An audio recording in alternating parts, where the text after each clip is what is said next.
Utawala wa mpinga Kristo. Nini kinatokea baada ya unyakuo?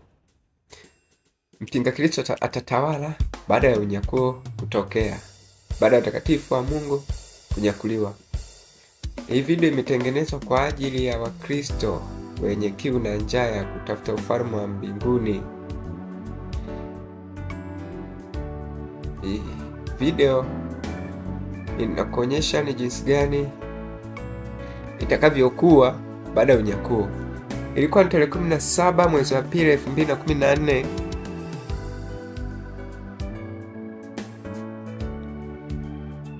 Huyu ni Mkristo aliyezaliwa kwa mara ya pili, ni mwanaume. Alikuwa akisoma neno lake kama kawaida yake. Alikuwa akisoma kwa habari inayosema kuhusiana na ziki kuu. Lakini ghafla pakatokea giza, akasikia sauti ya tarumbeta ikipiga. Alipokuwa akitazama nje, akatoka nje dirishani kwake, angalia nje kuna nini? Mbona kumetokea giza afu nasikia sauti ya tarumbeta? Na wakati huo kumbuka alikuwa akisoma habari za ziki kuu. Mara anaona mwanga huko angani, sauti ya tarumbeta ikisikika ikipiga kwa nguvu. Akaona malaika watatu akipiga tarumbeta kwenye ule mwanga. Macho yake yalifunguliwa zaidi, yakasogezwa kabisa. Akaona malaika akipiga tarumbeta. Walikuwa wakipiga tarumbeta zao kwa nguvu. Kumbe kwa kupiga zile tarumbeta, sauti ya tarumbeta zile ikawafanya watakatifu wa Mungu wavute kutoka waliko chini ardhini kuelekea kule tarumbeta inapopigwa. Kwa hiyo watoto wengi wachanga, wanawake walinyakuliwa, akina baba walinyakuliwa, wale watakatifu walinyakuliwa kuelekea kwenye ule mwanga. Yesu alikuwa ndio mwanga ule, alikuwa juu angani. Wao walikuwa akimfuata mwenyewe. Kwa kila walipomsogelea mwanga ulizidi na zaidi. Kwa wale watu ndio kama unavyoona walinyakuliwa kwa wingi sana. Wapo watakatifu wametolewa, na huo ndio unyakuo wa kwanza umetokea. Haya, unyakuo ukatoka, tarumbeta ikaisha. Lakini yeye ameachwa nyuma. Ila tunaliona vazi lake ni jeupe. Kwa nini vazi lake ni jeupe? Ni kwa sababu gani ana vazi jeupe lakini ameachwa? Tutaona huko mbeleni. Kwa nini ana vazi jeupe ameachwa lakini yeye ilimpasa nyakuliwe? Tutaona huko mbeleni. Lakini baadaye akaanza kusikia sauti za kelele, watu wakipiga kelele, wakikimbia huku na kule. Sauti za kelele. Anatazama, watu wanapiga kelele, hatari, wamechanganikiwa. Kila mahali wamechanganikiwa, wakienda kulia, wakienda kushoto. Huku nje wengine wanalia, watoto wao wamepotea ghafla, wenza wao wametoweka ghafla, wametoweka tu hewani, wake zao, wazazi wao wanalia, na wamechanganikiwa, hawajui ni nini kinachoendelea, wamejishika vichwa. Kwa akawa anashangaa, ndio unyakuo umetokea hivi? Watu wanakimbia huku na kule, hawajui ni nini kilichotokea, wamechanganikiwa, wanaenda juu, wanaenda chini, hawajui hata ni nini wanachofanya. Yaani kiufupi wamechanganikiwa. Sasa wengine kwa ufahamu wao hawajui nini kilichoendelea. Wakaenda kulipoti mpaka vituo vya polisi kwamba ndugu zao wamepotea, waonekani, mtoto wao wamepotea, waonekani. Lakini tunaenda kwa barabarani, kuna vita vinaendelea, watu wanapigana, wakizania kwamba yule mwenzake ndo amesababisha ajali. Kumbe ajali imetokea kwa sababu ya dereva alikuwa anaendesha akatoweka kwenye gari. Kwa hiyo wengine walisababisha na ajali wakaanza kupigana pasipo sababu. Haya, vazi likamtoka sasa. Vazi limtoka, anashangaa, lakini ghafla akasikia sauti ya Bwana akiongea na yeye, akimwambia nifuate. Na yeye bila kuchelewa katii. aenda huko sasa tunakotokea. Akatoka mpaka nje, akaendelea kutazama. Anaona watu wanaendelea kukimbia pasipo kupumzika, tena wengi wakiwa na Wakristo ambao tulikuwa nao makanisani huko, makanisani wakiwaza kwa mawazo, wakikimbia uelekeo wote, kulia kushoto, mashariki magharibi. Wengine wakikimbilia makanisani kwao, labda pengine wakapata msaada, wanaenda kuuliza wakika wa wachungaji. Kwa huko makanisani kulikuwa na kundi kubwa la watu wakiwaza. Wakristo walikuwa wanataka kutana na wachungaji zao, na wachungaji wachache sana walionyakuliwa, lakini wengi wao walibaki. Hawakunyakuliwa kwenye ule unyakuo kwa sababu walikuwa wakitembea gizani.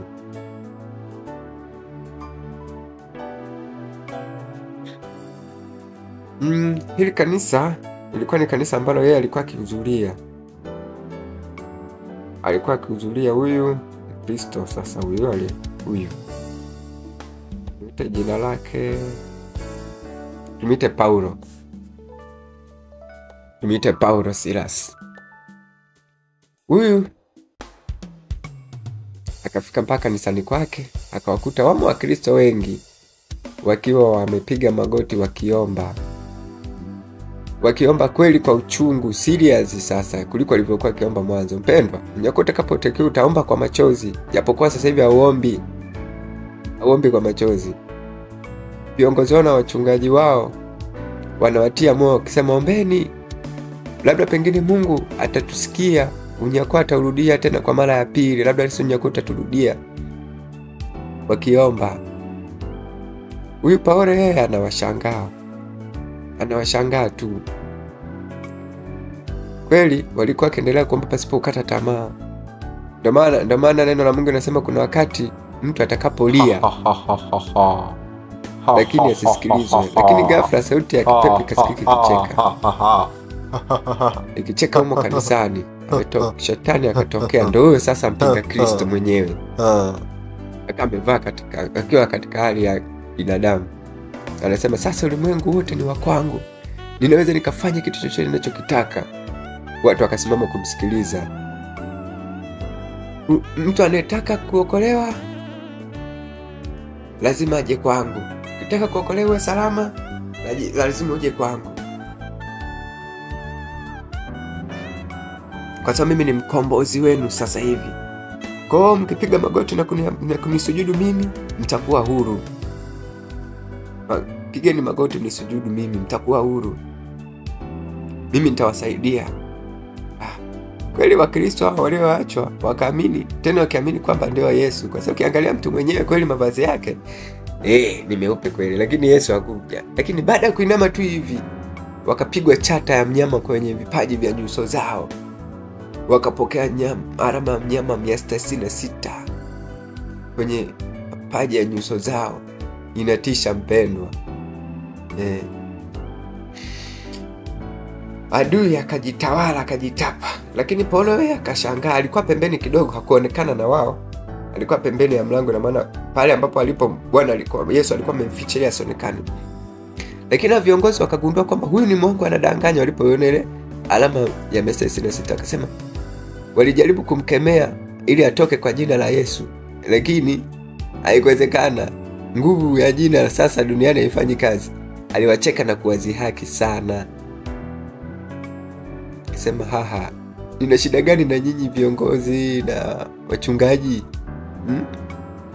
Mbona mnitumikia mimi kwa uaminifu kanisani kwenu kwa miaka mingi? Mlikuwa mkinitumikia mimi, imekuaje sasa unanifukuza? Sasa nilikuwa tunakutumikia. Hiyo nilikusaidia wewe kufanya uzinzi. Ulikuwa na mahusiano pamoja na mama mmoja kati ya waumini wa kanisa lako, ulifanya naye uzinzi. Tena sio mmoja tu, ilikuwa ni wengi. Mbona unataka kuwa mnafiki? Lazima usimame uniabudu mimi kwa sababu ulifanya kazi yangu, nilikusaidia. Hapana, tunakataa. Hatuwezi kupiga magoti mbele yako. Hatuwezi kuabudu wewe. Unakataa Ngoja uone cha mtemakuni. Haya, wale maskari wangu, njoni hapa mbele yangu. Muonyeshe huyu. utapiga kwa nguvu. Mara akatokea mapepo yanatisha. Pendwa, miguu yao ni panga, mikono yao panga, nyuso zinatisha, matumbo yao yanaweza kukufunika na kukumeza. Kwa Paulo alishangaa, hata wao walishangaa, hofu zikawaingia mioyoni, uoga kawakamata, wakapiga bila shuruti. Kwa hiyo pendwa, siku hiyo utapiga na kumwabudu mpinga Kristo bila shuruti. Baada ya kupiga tu hivi, nao chapa ya 666 kawapiga katika vipaji vya nyuso zao. Kwa hao tena hawawezi kwenda mbinguni milele na milele, kwani wako wamepotea. Baada ya kuona hivyo, Paulo akatoka nje. Akatoka na kimbia sana, naye sija akakamatika, akapigwa ile chapa 666. Mpendwa, siku hiyo hakuna sehemu ya kukimbilia. Alikimbia mbali sana ili aepuke alama ya 666. Akarudi nyumbani. Na lengo la kurudi kwake nyumbani, alisema kwamba hapana, sasa hapa natakiwa nifunge virago vyangu niende mbali na hapa kijijini. Lakini ghafla anashangaa alama mnyama na mpinga Kristo mwenyewe ametawala dunia nzima. Kumbe hata kwenye vyombo vya habari vinamtangaza yeye. Watu wote wamemkubali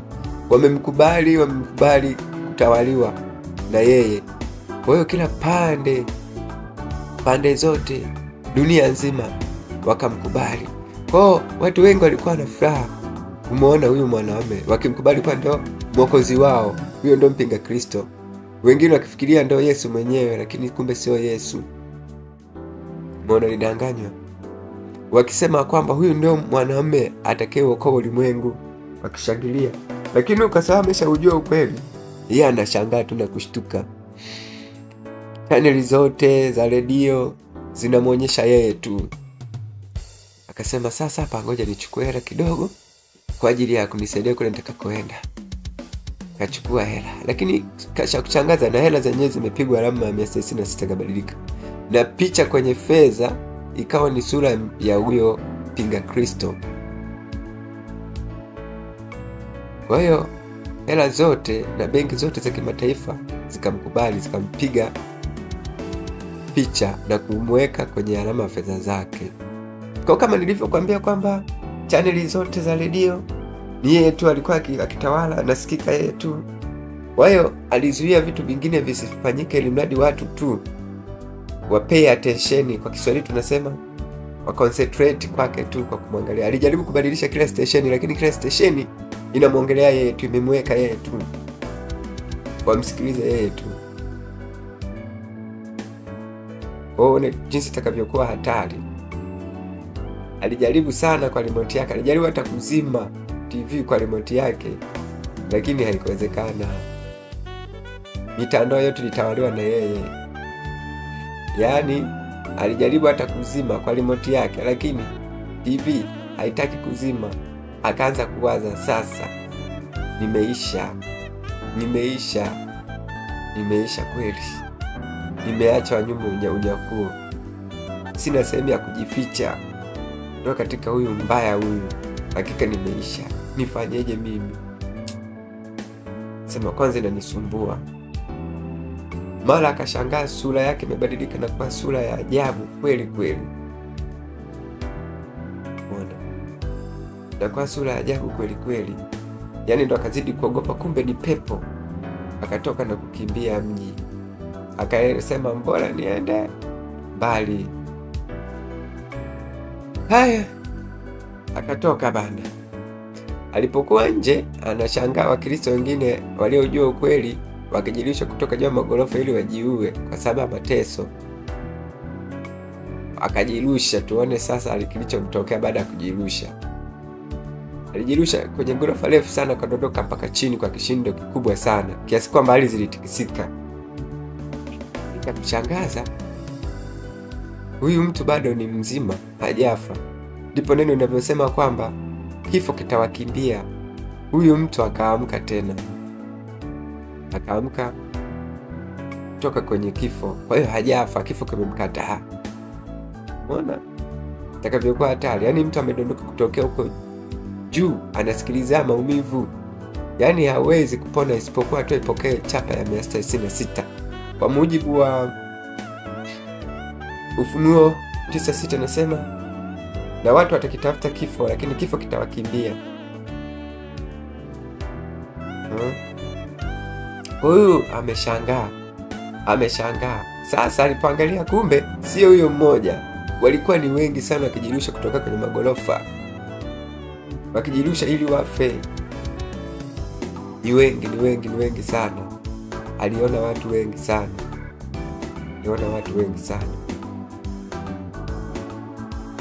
Huyu ni Richard, lakini simuita jina kama la Paulo. Aliona ni wengi sana wakianguka kutoka juu.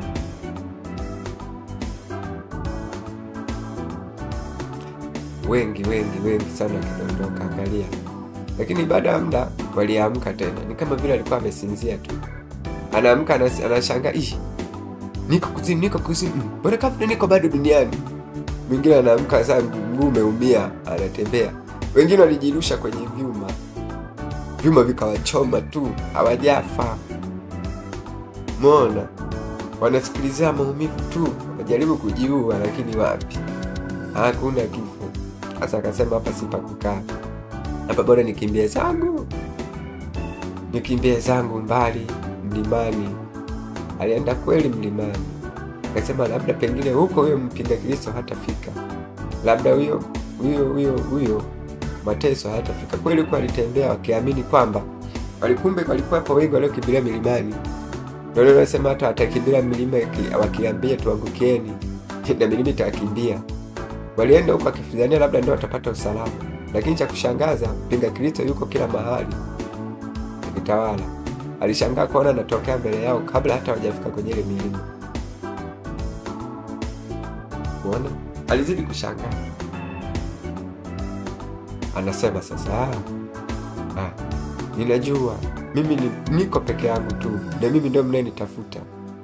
Ndio maana nimekuja mbele yenu ili niwasaidie. Wakakusanyika. Kwa hiyo watu walipomuona anavyoonekana ni kama mwokozi kweli, ni kama Kristo. Yaani wao walifikiria kwenye mawazo kwamba ni Yesu kabisa, kumbe sio. Lakini anawaambia sasa, nyinyi nyote mtakuwa mpige magoti mbele yangu mniabudu mimi. Hawa yote kweli wakainama chini wakamsujudu. Baada ya kumsujudu tu, chapi ya masaa 66 piga kwenye nyuso zao. Kwa hiyo watu wakapokea alama ya mnyama kwa wakati ule walipoinama kumsujudu. Wakaanza kumsujudu, wakamsujudu. Kwa hiyo kila mmoja ambaye alikuwa kwenye ile milima alimsujudu. Uone sasa ni jinsi gani ukiachwa nyuma na unyakuo utakavyokosa pa kukimbilia. Huyu Paulo yeye alikimbia, hakutaka tena napo kupiga magoti.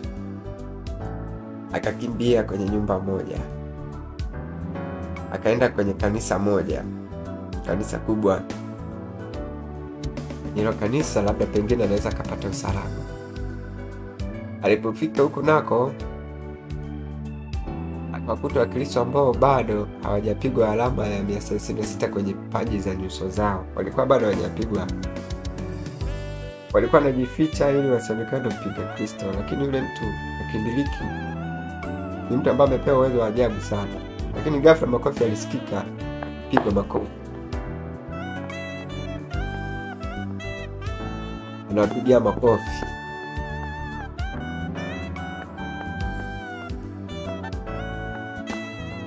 Kama hivyo, anasifu. Kwa nini mnajificha? Kwa nini mnajificha nisiwaone? Kwa nini hamtaki kupokea alama ya mnyama? Pokeeni ili mwe na amani tu. Kwa nini? Wewe hatutaki kupokea alama ya mnyama. Leo au kesho hatutapokea. Unaona? Hamtapokea hamtapokea. Haya. Naonea huruma.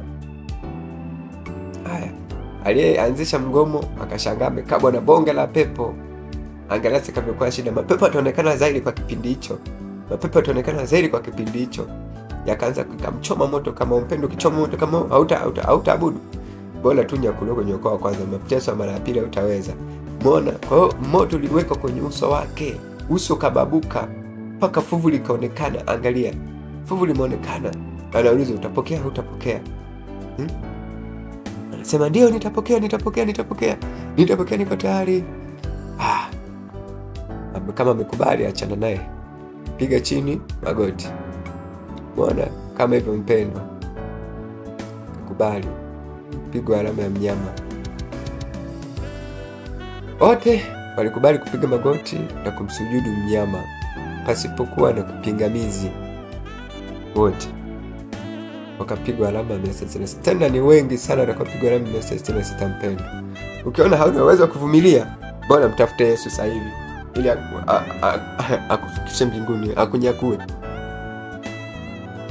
Basi baadaye vazi jeupe likamrudia Paulo. Paulo baada ya kumrudishia vazi jeupe akaonekana, mpinga Kristo akamwona. Akawaambia sasa, yule mwanaume aliyevaa vazi jeupe, vazi la kimbingu, mkimbizeni, mkamate, mlete hapa. Unaona? Alikuwa akinirekodi.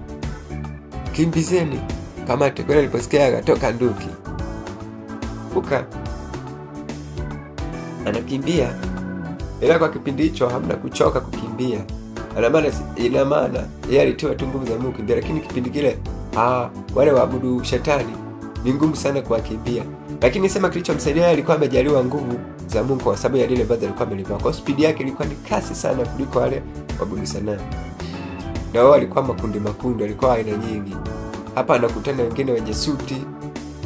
Ndio hawa sasa ambao tunaweza kusema kama wakaanza kumkimbiza nao kama Freemason. Sasa vile wakaanza kumkimbiza na wao, sana wao, wakamkimbiza, lakini hawezi kuwakimbia. Ndio umbali, hawezi kuwakimbia. Lakini baadaye kafika kachoka. Malaika akamtokea, akamtia nguvu, akamwambia Paulo, hauhitaji kukimbia na kujificha kutoka kwa pinga Kristo kwenye ulimwengu. Kwenye ulimwengu popote pale hauwezi kujificha na kukimbia. Eza tu kubali kuteswa ama ukubali kupigwa alama ya 166. Usipokubali, kubali kuteseka.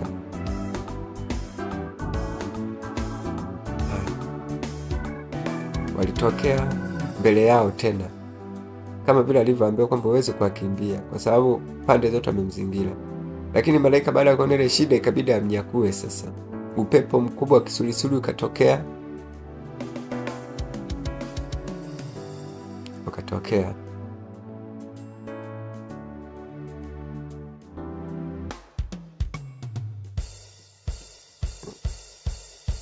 Ukatokea ukamnyakua, ukampeleka. Wingu likamnyakua, likampeleka.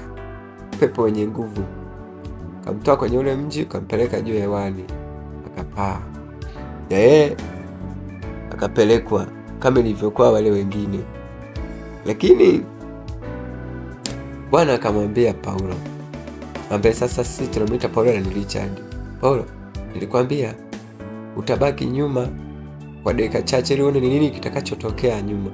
Umeona vichache tu, lakini kuna wenzako nitaonyesha mengine zaidi ya haya wewe uliyoyaona. Ghafla akarudi, kumbe alikuwa kwenye maono. Aliruhusiwa tu aone vipi unyakuo utakavyokuwepo kwa dakika moja. Pendwa, viapo mambo mengi ya hatari na kutisha ambayo yapo ya ajabu na kutisha baada ya unyakuo kutokea. Ili uyaone sasa hayo mambo, subscribe na kushare ili ufuatilie sehemu ya pili inayofuata ambayo tutaita kwa jina la Ziki Kuu. Uone mateso atakayoyapata na shida atakayopata wanadamu watakaobaki duniani. Watu watazini hadharani. Kwa hiyo mambo machafu yatatokea. Kwa hiyo wewe share, subscribe ili uje uone hayo mambo ni mambo ya namna gani atakayotokea. Kwa sababu uzinzi utachukuliwa kama ni jambo la kawaida tu.